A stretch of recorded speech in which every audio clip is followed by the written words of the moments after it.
పితా పుత్ర పవిత్ర ఆత్మనామమున amen. He lifts, ఆయన లేవనెత్తును అనే ఆధ్యాత్మిక కార్యక్రమమునకు మిమ్మల్ని అందరినీ ప్రేమపూర్వకంగా ఆహ్వానిస్తున్నాను. క్రీస్తునాథునియందు ప్రియులమైన సహోదరి సహోదరులారా, ఈనాడు సత్యశ్రీ సభ సామాన్య 15వ ఆదివారమును కొనియాడుతున్నది. వాక్య ధ్యానాంశాలకు వెళ్ళే ముందు ఒక వ్యక్తి యొక్క జీవితాన్ని పరిశీలన చేద్దాం. 1905వ సంవత్సరం నుండి 1997వ సంవత్సరం వరకు జీవించినటువంటి విక్టర్ ఫ్రాంక్లీ అనే ఒక వ్యక్తిని మనం పరిశీలన చేద్దాం. ఈయన ఆస్ట్రేలియా దేశపు రాజధాని అయినటువంటి వియన్నాలో జన్మించాడు. రెండో ప్రపంచ యుద్ధం రాకముందే ఆయన అనేక మందికి, ఈయన సైకియాట్రిస్ట్, అనేక మందికి కౌన్సిలింగ్ ఇచ్చేటటువంటి వాడు కనుక ఈయన అనేక మంది, వేలాది మందికి, యువతకు, మహిళలకు, బిడ్డలకు అనేక మందికి ఈయన కౌన్సిలింగ్ ఇచ్చి, ముఖ్యంగా ఆత్మహత్య చేసుకున్నటువంటి వారికి ఈయన అనేక విధాలుగా కౌన్సిలింగ్ ఇచ్చి వారు ఆత్మహత్య చేసుకోకుండా అనేక మందిని కాపాడాడు. అయితే రెండవ ప్రపంచ యుద్ధ సమయంలో ఆయనను నాజీలు బందీని చేశారు, కాన్సన్ట్రేషన్ క్యాంపులో పెట్టారు.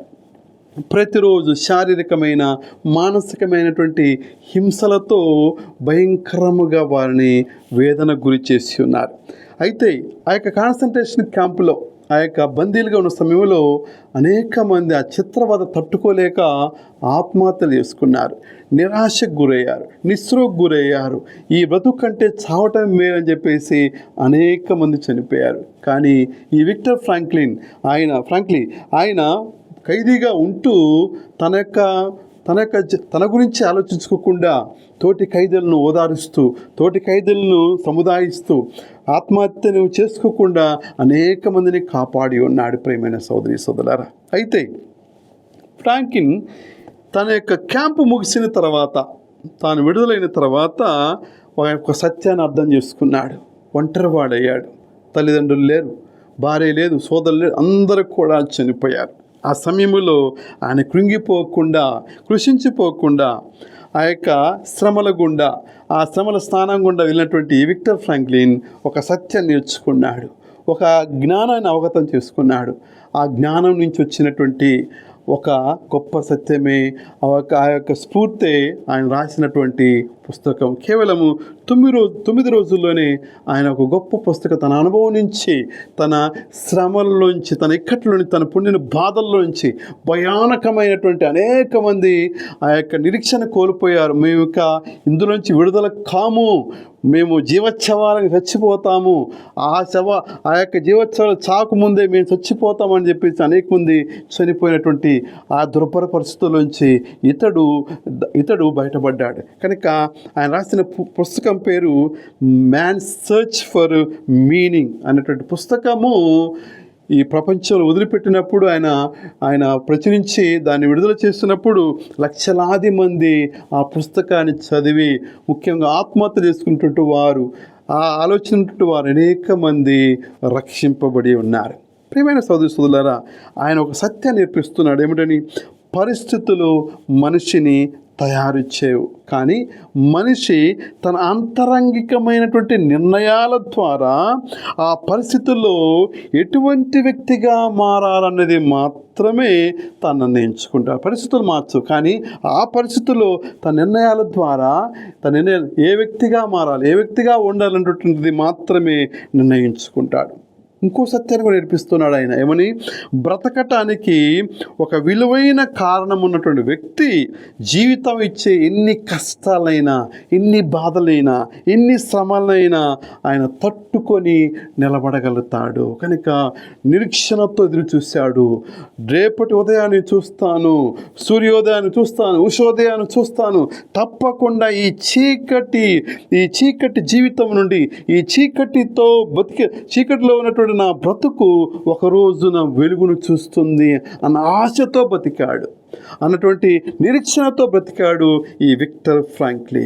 నేర్పిస్తున్నటువంటి సత్యం ఏమిటంటే, జీవితంలో ఎన్ని కష్టాలు వచ్చినా, ఎన్ని శ్రమలు వచ్చినా, ఎన్ని విపత్కర పరిస్థితులు వచ్చినా, మన హృదయములో మన చుట్టూ ఉన్న లోకము మన బాధలకు గురి చేసిన, ఇలాంటి కాన్సన్ట్రేషన్ క్యాంపులలో ఎన్నిసార్లు పెట్టినా, ఎంత వేదన గురి చేసినా, ఎన్ని శోధనకు గురైనా, ఎన్ని ప్రతికూల పరిస్థితులు ఎదురైనా, ఎన్ని లౌకికమైన చింతలు వేదనలు మనకు ఎదురైనా, చుట్టుముట్టినా, వాక్యం, నిరీక్షణ, దేవుని యొక్క వెలుగు, దేవుణ్ణి చూస్తాము, ఆయన మర్చిపోడు, ఆయన తనని ఆశ్రయించే వారిని విడిచిపెట్టడు అన్నటువంటి ఒక విశ్వాసము లోతుగా ఆ వాక్య ధ్యానం, వాక్య జ్ఞానం, వాక్య శక్తి, వాక్య బలం, వాక్య ఆదరణ ఖచ్చితంగా ఉంటే ఫలించి తీరుతాడు అన్న సత్యాన్ని నేర్పిస్తున్నాడు విక్టర్ ఫ్రాంక్లిన్. నేటి మొదటి పట్టణంలో మనం చూసినట్లయితే ఇశ్రాయేలు ప్రజలు తమ పాపాల వల్ల సర్వం కోల్పోయి యెరూషలేము దేవాలయం కూర్చబడగా బాబిలోని దేశానికి వారు బానిసలుగా మూలుగుతున్నటువంటి కాలములో దాదాపు 70 సంవత్సరాల పాటు నిర్బంధములో ఉన్నారు. వారి ఆశలన్నీ అడియాశలైపోయాయి. దేవుడు మన మర్చిపోయాడు కనుక మనకు ఆశ లేదు, మనకి ఏ నిరీక్షణ లేదని సతమతమవుతున్న సమయంలో, నిరాశకు గురవుతున్న సమయంలో, నిస్సలకు గురవుతున్నటువంటి సమయంలో, ఇక మనకు విడుదల లేదు, దేవుడు మనల్ని మర్చిపోయాడు అన్నటువంటి సంక్లిష్ట పరిస్థితులలో ఆయన పితరులకు ఇచ్చినటువంటి వాగ్దానాలు కూడా మర్చిపోయాడు. ఆయన అనేకమైన వాగ్దానం చేస్తాడు మనకు, కనుక అవి కూడా మర్చిపోయాడు అని బలహీనపడి నిరాశకు నిస్సకు గురై వారు దుర్భర పరిస్థితుల సమయంలో ఆ చీకటి రోజుల్లోనే యెషయా ప్రవక్త ఈ మాటలను ప్రకటిస్తున్నాడు. ఏమిటి ఆ మాటలు అంటే, నేటి మొదటి పట్టణంలో ఉన్నటువంటి ఆకాశము నుండి వానయు మంచు భూమిని తడిపి ఫలభరితము కాకుండా ఎట్లా అది వెనుదిరిగి పోకుండా ఉంటుందో, అది ఫలింపజేస్తుందో, నోటి నుండి వెలువడి వాక్కు కూడా అది ఫలింపకుండా వెనుదిరిగి రాదు అన్నటువంటి మాటలు, అన్నటువంటి వాగ్దానాలు వారి జీవితాల్లో ధైర్యాన్ని నింపటానికి ఆయన ప్రయత్నించాడు, ధైర్యాన్ని నింపాడు. ఆ మాటలతో ఆయన పలికాడు. నిరాశతో నిస్సులతో ఆ యొక్క బందీలుగా బాబిలోని దేశంలో నిర్బంధంలో ఉన్న సమయంలో యెషయా ప్రవక్త ఈ మాటలను పలికి ఉన్నాడు. ప్రియమైన సోదరి సోదరులారా, కనుక యెషయా ఆయన మాటలు ఈ లోక మాటలు కాలగర్భంలో కలవచ్చు.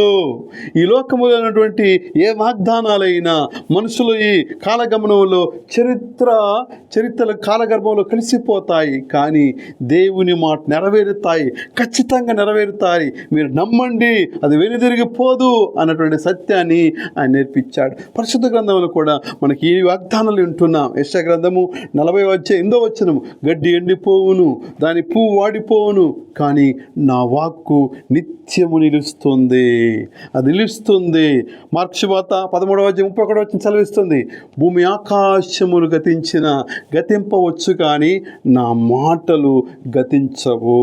అది సంకల్పం నెరవేరుస్తుంది, అది సంకల్పాన్ని, అది పనిని పూర్తి చేస్తుంది. అది ఈ లోకములో అన్ని గతిస్తాయి కానీ నా మాట గతించదు, అది ఫలభరితము కాకుండా నా చెంతకు రాదు అని నేటి మొదటి పట్టణము మనకు స్పష్టపరుస్తుంది. ప్రియమైన సోదరి సోదరులారా, కానీ రెండవ పట్టణములో పునీత పౌలు గారు మనకు 2 విషయాలు నేర్పిస్తున్నాడు. మొదటిది ప్రసవ వేదన, రెండవదిగా శ్రమల తర్వాత వచ్చేటటువంటి దేవుని యొక్క మహిమ. క్రైస్తవ జీవితంలో శ్రమలు భవిష్యత్తులో మనకు లభించే మహిమకు సూచకముగా ఉన్నాయని జ్ఞాపకం చేస్తున్నాయి. క్రైస్తవ జీవితంలో వచ్చే ఒడిదుడుకులు, శ్రమలు, ఇక్కట్లు, శ్రమలతో కూడిన స్నానము రానున్న మహిమకు సూచనగా ఉందని నేటి 2వ పట్టణం మనకు బోధిస్తూ ఉంది. అందుకే పౌలు గారు రోమపత్రిక 8:18 సెలవిస్తున్నారు, మీరిప్పుడు పడుచున్న కష్టాలు, మీరిప్పుడు పడుచున్న బాధలు, ఇక్కట్లు రానున్న మహిమతో ఎంత మాత్రము పోల్చదగినవి కావు, పోల్చుకునేవి కావు. కనుక భయపడకండి, వెరవకండి. కనుక ఈ శ్రమల స్థానం తర్వాత, ఈ ప్రసవేదన తర్వాత ఏ విధముగా తల్లి తన యొక్క పుట్టబోయే బిడ్డను చూసి తాను పొందబోయేట ఆనందం ముందు తాను భరించినటువంటి, తాను పొందుకున్నటువంటి నొప్పి చాలా చిన్నదిగా భావిస్తుంది. ప్రేమైన సోదరి సోదర, విక్టర్ ఫ్రాంక్లిన్ కూడా ప్రతిరోజు మనుషులను చంపటం చూశాడు, కాల్చటం చూశాడు, భయంకరం హింసించటం చూశాడు. అలాంటి క్లిష్ట పరిస్థితుల్లో కూడా ఆయన ఆత్మహత్యలతో, రోగాలతో చస్తున్నప్పుడు కూడా ఆయన ఆశను కోల్పోలేదు, నిరీక్షణ కోల్పోలేదు, విశ్వాసాన్ని కోల్పోలేదు, ధైర్యాన్ని కోల్పోలేదు. ఒకరోజు నా జీవితములో ఉషస్సు ఉంటుంది, ఉదయపు కాంతి ఉంటుందని ఆయన ఎదురు చూశాడు. కనుక భవిష్యత్తులో తనకు ఒక గమ్యం ఉంటుంది, తనకు ఒక నిరీక్షణ ఉంటుంది, తనకు ఒక జీవితం ఉంటుందని 1000 కళ్ళతో ఎదురు చూసి ఆయన అలాగనే సురక్షితముగా బయటకు వచ్చాడు. ప్రియమైన సోదరి సోదరులారా, నేడు శుభవార్తలో ప్రభు మనకు విత్తువాని ఉపమానము ద్వారా విత్తనం యొక్క స్వభావాన్ని, వివిధ రకాల విత్తనం యొక్క స్వభావాన్ని మనకు ఆయన నేర్పిస్తూ ఉన్నాడు. మొదటి విత్తనం త్రోవ ప్రక్కన పడినటువంటి విత్తనం. త్రోవ పక్కన పడినటువంటిది తొక్కబడుతుంది, అణిచివేయబడుతుంది, రాయిలా మారుతుంది, గట్టిగా మారుతుంది. అది అనేక మంది తొక్కబట్ట చేత గట్టిగా రాయిగా మారిపోతాయి. కొద్దిమంది జీవితాలు, కొందరు హృదయాలు పుట్టుకతో రాయిగా ఉండవు, కఠినము కావు. కాలక్రమేణా అవి పరిస్థితులకు అనుగుణముగా, వ్యక్తులకు అనుగుణముగా, వారి ఆలోచనకు అనుగుణముగా, వారి స్వభావానికి అనుగుణముగా, వారి యొక్క సంబంధాలకు అనుగుణముగా, వారి యొక్క ప్రవర్తనకు అనుగుణముగా హృదయాలు కఠినమవుతాయి. కనుక త్రోవ పక్కన పెట్టినటువంటి జీవితాలు పాపపు ఆలోచనలకు, పాప సంబంధమైనటువంటి కోరికలతో, ఈ లోకపరమైనటువంటి ద్వేషం, పగ, అసూయ, శత్రుత్వమైనటువంటి కఠినత్వాన్ని సంతరించుకోవటానికి సూచనగా ఉన్నది ఈ త్రోవలో పడినటువంటి విత్తనం. వీరు ఎలాంటి స్వభావం కలిగిన వారంటే, వీరు గుడికి వచ్చేటటువంటి వారు, గుడికి వస్తారు, వాక్యం వింటారు, కానీ వాక్యం వారి జీవితాల్లో చొచ్చుకుపోదు. వినేవారుగా ఉంటారు, కాళ్ళు ఊపుకుంటూ జీవిస్తారు, తలకాయ ఊపుతూ జీవిస్తారు, కానీ వారి జీవితాల్లో ఎటువంటి ప్రభావం ఉండదు. ఆ వాక్యమైన విత్తనము వారి జీవితాల్లో చొచ్చుకొని పోదు.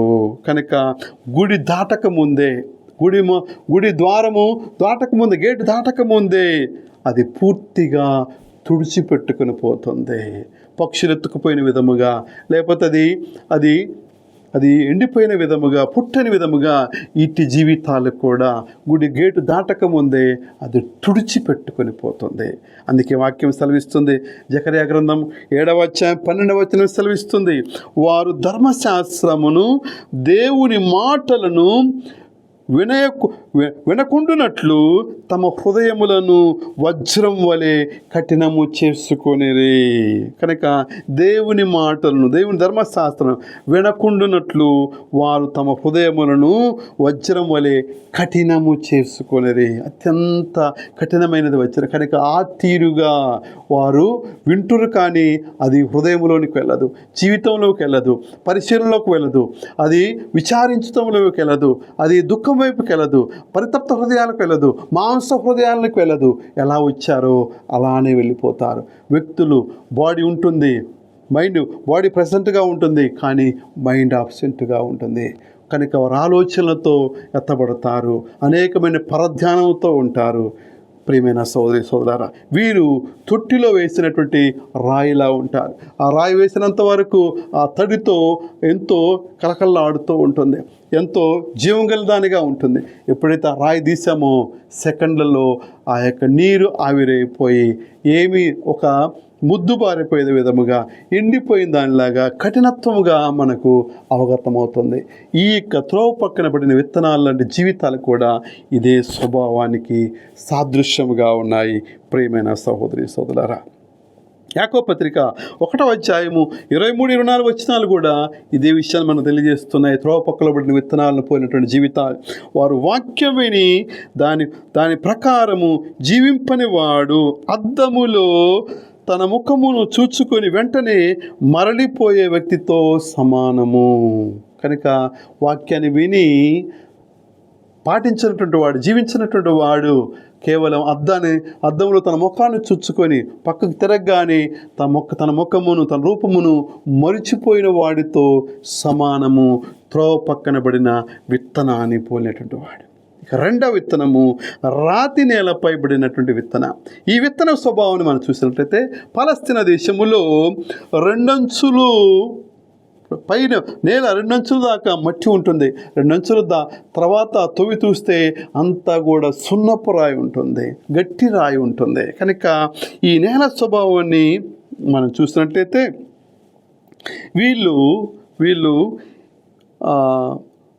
వీరి భక్తి ఉపరితలం వరకే ఉంటుంది, అంతరంగికమైనదిగా ఉండదు. వీరు కేవలం ఉద్వేగ భక్తిగా, భావోద్వేగ భక్తిగా ఉంటుంది. తెప్పరిలేటట్టుగా ఉంటారు. ఒక్కసారి వాక్యాన్ని విని అబ్బా అంటారు. అన్నం ఉడికేటప్పుడు ఏ తీరుగా ఆ యొక్క మూత ఏ విధంగా పొంగుతుందో వీరి జీవితాలు కూడా పొంగుతాయి.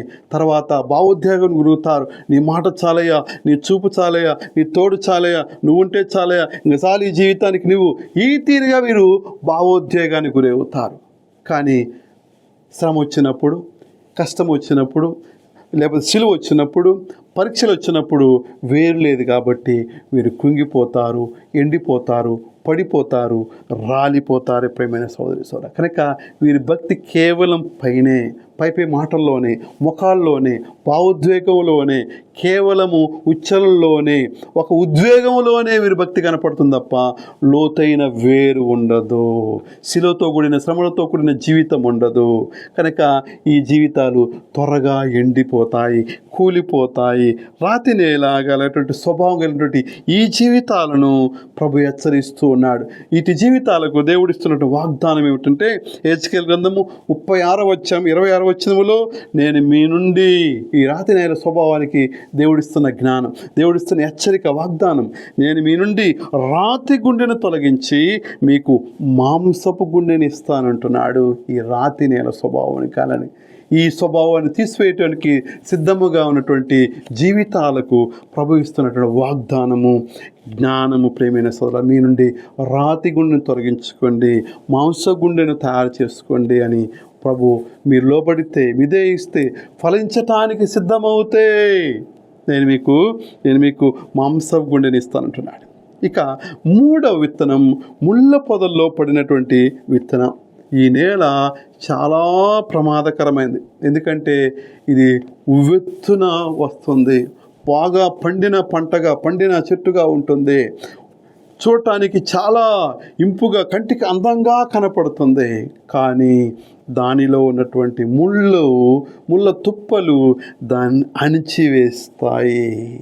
ఈటి జీవితాలు ఎవరితో పోల్చబడతాయంటే, పైకి బాగా కనపడతారు, కానీ చుట్టూ ఉన్నటువంటి శక్తులు ఏ విధంగా ఉళ్ళ పొదలు ఉన్నటువంటి ఈ యొక్క చెట్టు సూర్యరశ్మి తగలకుండా, గాలి తగ్గకుండా, భూమిలో ఉన్నటువంటి పోషకాలు అందకుండా ఏ విధముగా అణిచివేస్తున్నాయో, ఈ ముళ్ళ పొదల్లో పడినటువంటి జీవితాలు కూడా చుట్టూ ఉన్నటువంటి లౌకికమైన వ్యామోహాలు, తాగుబోత్తనము, ధన వ్యామోహము, వడ్డీ వ్యాపారము, సెటిల్మెంట్లు, అనేకమైన జీవితాన్ని గురించినటువంటి ఆందోళన, పైకి రావాలన్నటువంటి, లేకపోతే షార్ట్కట్లలో జీవితంలో పైకి రావాలన్నటువంటి ఆలోచన, కష్టపడకుండా పైకి వద్దాం, లేకపోతే చెమటోడ్చకుండా పైకి వద్దాం అనేటువంటి ఆలోచనలు, ఏ విధంగా ఒకరిని కూల్చివేద్దాం, ఏ విధంగా ఒకరి మార్గంలో పైకి వద్దాం అని ఎప్పుడు కూడా తిండి గురించి, తాగుడు గురించి, పైకి ఎలా ఎదగాలి, ఏ తీరుగా అన్ని అక్రమార్గాలు ఎంచుకోవాలి, యుక్తిపరులుగా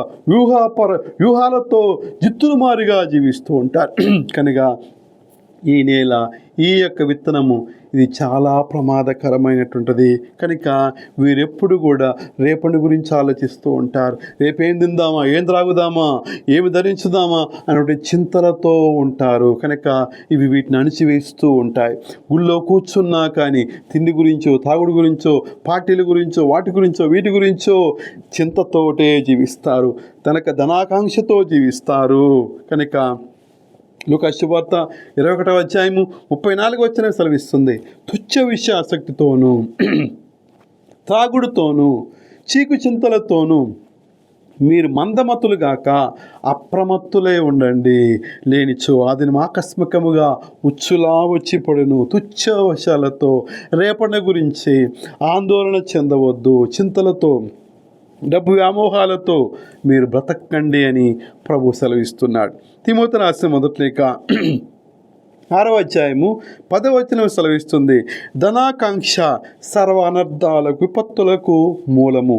ఇట్టి విపరీతమైన కాంక్షచే తమ విశ్వాసము నుండి తొలగిపోయి అనేక బాధలతో తమను తామే పాడు చేసుకునేది. ధనాకాంక్ష చింతలతో కూడిన, తుచ్చ విషయాలతో కూడిన, తాగుడుతో కూడినటువంటి జీవితాలు పతనమవుతాయి, నాశనమవుతాయి. సర్వ అనర్థాలకు విపత్తులకు మూలము నాశనకారిని ప్రభు సెలవిస్తున్నాడు. యోహన్నా రాసిన మొదటి లేఖ 2వ అధ్యాయం 15వ వచనంలో కూడా ఆయన ఈ తిరిగి సెలవిస్తున్నాడు, ఈ లోకమును కానీ ఐహికమైన దేనినైనను ప్రేమింపకుడు. ఎవరైనను ఈ లోకముని ప్రేమించినట్లా తండ్రి ప్రేమ వాణిలో లేదు. ఐహికమైనటువంటిది, భౌతికమైనటువంటిది, భూలోక సంబంధమైనటువంటిది, శారీరక సంబంధమైనటువంటి, మానసికమైన సంబంధమైనటువంటిది, నేడు పుట్టి రేపు గతించేటటువంటి తాత్కాలికమైన ఆనందాలు, తాత్కాలిక ఉపశమనాలతో కూడినటువంటి ఆనందాల కోసం వెంపర్లాడేటటువంటి జీవితాలలో దేవుని ప్రేమ వారి జీవితంలో ఉండదు. అందుకే దేవుని ప్రేమ ఉండాలంటే పరిపూర్ణమైనదిగా ఉండాలి. పూర్ణ ఆత్మ, పూర్ణ మనస్సు, పూర్ణ శక్తి, పూర్ణ హృదయముతో నువ్వు ఆయన ప్రేమించగలిగితే, ఈ లోకములో అన్నిటికంటే నువ్వు మిన్నగా ప్రేమించగలిగితే, తల్లిని కానీ తండ్రిని అక్క చెల్లిని అన్నదమ్ములు కానీ నాకంటే మిన్నగా ప్రేమిస్తే, చివరికి తన ప్రాణమును సైతమును నాకంటే మిన్నగా ప్రేమించేవాడు మాత్రమే నాకు యోగ్యుడు. కనుక అటు ఇటుగా లోకాన్ని ప్రేమిస్తూ దేవుని ప్రేమిస్తూ అని చెప్పుకున్నటువంటి వాడు నాకు యోగ్యుడు కాడు. 2 దారులతో 2 యజమానులను సేవించేవాడు, ఏ వ్యక్తి 2 యజమానులను సేవించడని ప్రభువే స్పష్టపరుస్తున్నాడు. ప్రియమైన సోదరి సోదరా, ఇక 4వ విత్తనం సారవంతమైనటువంటి నేల. ఈ సారవంతమైన నేలకు సాదృశ్యంగా ఉండే జీవితాలు వారు వినమ్రతో ఉంటారు, నమ్రతతో ఉంటారు, ఆత్మశోధన చేసుకుంటారు, ఎప్పుడు పరిశీలన చేసుకుంటారు, తమలోని మచ్చను మరకను ముడతను శుభ్రం చేసుకుంటారు. ఏ విధముగా సారవంతమైన నేలను సారవంతం చేయటానికి రాళ్ళను, రప్పలను, ఆ సౌటి నేలను, పురుగును అన్నీ తీసివేస్తాడో ఈ సారవంతమైన నేల కలిగే జీవితాలు ఎల్లప్పుడూ ఆత్మ పరిశీలన చేసుకుంటారు. ఎగ్జామినేషన్ ఆఫ్ కాన్సెప్ట్, వివేకముతో, విశ్లేషణతో వారు ముందుకు వెళ్తారు. సహనముతో కలిగి జీవిస్తారు, నిరీక్షణ కలిగి జీవిస్తారు, వాక్యానికి సారంగా జీవించారు, వాక్యానికి సారంగా తమను తాము తగ్గించుకుంటారు. అదేవిధముగా వినటమే కాకుండా దాన్ని పాటించటానికి, దాన్ని జీవించటానికి వారు ప్రయత్నిస్తారు. దేవుడు నాతో మాట్లాడుతున్నాడు, దేవుడు నన్ను హెచ్చరిస్తున్నాడు, దేవుడు నాకు ఈ వాగ్దానం చేస్తున్నాడని ఈ సారవంతమైన నేల స్వభావంగా జీవితాలు వినమ్రతతో, విధేయతతో ముందుకు సాగుతాయి. కనుక దేవుని వాక్యం ఒక మనిషి హృదయంలో పనిచేయటం ప్రారంభిస్తే ఆ మనిషి జీవితం సమాజానికి కానీ, కుటుంబానికి కానీ, శ్రీసభకు కానీ ఊహించని రీతిలో వాడు దీవెనకరంగా మారుతాడు, ఆశీర్వాదకరంగా మారుతాడు.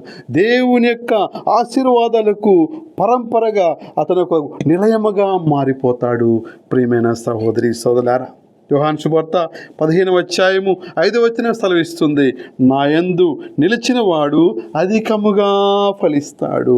నా యందు నిలిచిన వాడు అధికముగా ఫలిస్తాడు. ఏలైనా నేను లేకుండా మీరేమీ చేయచాలరు. యాకోబు పత్రిక 1వ అధ్యాయం 2వ వచనము, మీరు వాక్యమును వినువారు మాత్రమే ఉండి మిమ్మును మీరు మోసపుచ్చుకొనక వాక్యం ప్రకారం ప్రవర్తించువారే ఉండండి.